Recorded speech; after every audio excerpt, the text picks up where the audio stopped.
Mr. Prime Minister of Israel, Netanyahu, I noticed the Mossad has intercepted me. Have you sent them to kidnap me or to kill me? Why is it that they have intercepted me? Now, recently I saw on two or three occasions a person milling around me and wearing the Jewish little cap. But in the first two instances, I never really dawned much as saying, oh, they have Jews here. But then the last time, I'm sitting over the drop-in center, and this guy came almost like within 3 feet of me, and then he turned back. And I said, oops, I was making some videos to put on the, making videos to put on the internet. That was Monday. Monday, the 15th of October, 2012. And that same evening, I went up the hill to eat, up at Bayaha. And while riding up the brow of the hill, I saw a white lady pushing a bike going up the hill. So I stopped by a little and I said, hey, how you doing? She said, I'm fine, or something like that. I said, you speak perfect English? She said, oh, yeah, of course. So you're from? She's from California. I said, oh. And I went my way. And while I was going up, another woman was conversing with her. Now, you see, now the Mossad is dubbed as the slickest and smartest agency in the world. They could get the people and shoot them up and kidnap them and all kinds of stuff. Now I'm asking them not to shoot me, not to kidnap me. Because I'm no terrorist, I'm planning not to wipe Israel off. I'm just dealing with, facts, Bible, and how I see things in the Middle East. And, I mean, I'm not making more videos on Israel, for real. I mean, I don't want Israel to shoot me or to kidnap me, you see what I'm saying?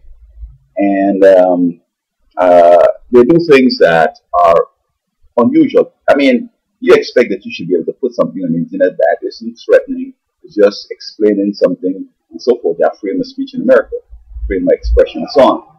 And you don't expect that Israel is going to want to knock you off of that. But on the other hand, it could be that the truth, they don't want the truth to be known, and now it's known, people might reconsider this and that and so on. I saw once where two Israelis were riding on a scooter and they shot somebody in the car and rode away. And, they do some sticky stuff. I guess the 10-day war and the getting the folks in anti-this and so on, have emboldened Israel. But I mean, I'm unarmed. I've never shot a gun. I don't have no gun. I'm not threatening Israel. I don't want to fight with Israel. And also, I remember when I saw this woman, either before or after, because after this guy came on, I started thinking that this Jewish conspiracy is going down. And I know they're going to bring in the women. And I recall the guy who revealed that Israel had nuclear arms, he was in Britain. And they warned him, be careful in Mossad. So one day he was walking on the road and a lady was walking ahead of him and she dropped down a whole bunch of things. And he had to pick them up. I think it was books. And she thanked him so profoundly. And then she said, by the way, I'm a Jewess. And we're rich and so on. And he said, oops. And going back and tell the folks how he met this woman, rich woman, how it happened, happenstance and so on. They warned him, be careful, man. The Mossad is, deadly and very sneaky. So he kept meeting with her, and she said, well, she's from France. She's over here for a little bit, and her sister and her father live in this big castle over in France. And, she feel like, have a little romance with him, but we need to go over to France and so on. So they catch the plane, took a taxi from the airport, and they reached the house. And as soon as he stepped into this place, man, the next thing he thought himself, he was on a boat in the Mediterranean Sea going to Israel. So this woman was Mossad, the taxi driver was Mossad, a whole bunch of them were in the house. You don't even know how the attack went down, whether they shock him with a taser or they throw some chemicals in the guards, but they got him. See, now, I don't expect none of that because I'm not revealing no secret that Israel has. I mean, what I'm talking about is discovered if you do your scholarship right. And I'm telling Mr. Netanyahu that I'm not an enemy of Israel. In fact, I believe that Israel has recorded a lot of stuff that I benefit from. The scripture I was just reading it today, with the Jewish relationship with Jesus and so on. And when I study their relationship with God, my faith is strengthened. So I'm not no Al Qaeda or no nothing. I just straight up just looking at facts. I'm trying to protect America, and if that is a problem, well, hey, I'm not going to talk Israel again. This is the last video I make in Israel because I don't really want to have no problem. But you see, like over the drop-in center, now I'm sure the guy came to shoot me, right? When he shoot me, everybody can duck down and they all go by the door, going to scatter. He can jump in the car, he can take off. But then they call the cops, he's gone. They're good at that. They're slick. And that woman, I don't know what was her capable, but I don't want no problems, man. I'm not going to talk with nobody. I ain't having no conversation. I don't want no relationship or nothing.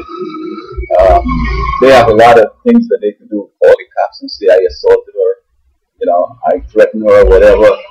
So or tip me up on kidnap me and throw me some plan, or say let's go down by the wharf and I feel so romantic. Let's go down and ride by the beach out there. They have a little place, a little boardwalk out there, at the edge of the Puerto Rico there. Man, I ain't going nowhere with nobody over there. Hell no. So my message is this, Mr. Netanyahu and the Mossad, that I'm not a threat to Israel. I'm a friend of Israel. And in fact, I'm a profound admirer of Israel. I know this, in spite of all the intrigue and all that, I know Israel has made some important contributions in the world. They were instrumental in the Reformation because Martin Luther invited Jewish philosophy and plus to the Catholic Church. The barbarians were able to unite after accepting Judaism or Christianity and were able to overthrow Rome. So, they've been, a blessing to the world. I'm not going to, recant anything I've said because I'm talking the truth. And all I'm saying, and I'm prepared to say, is that I'm not going to make another video on Israel, period. I think, the message has been out and so on. And, talk to me. Let me know which video you want me to take down, man. Because I want to see Obama finish his next term. Okay? So, take me off your radar. I don't deserve to die because I'm not an enemy of Israel. I'm not plotting the destruction of Israel. Israel could take over the whole Middle East. I don't care. Israel could do whatever they want. I don't care. Israel, I'm not in the way. And I just want to be left alone.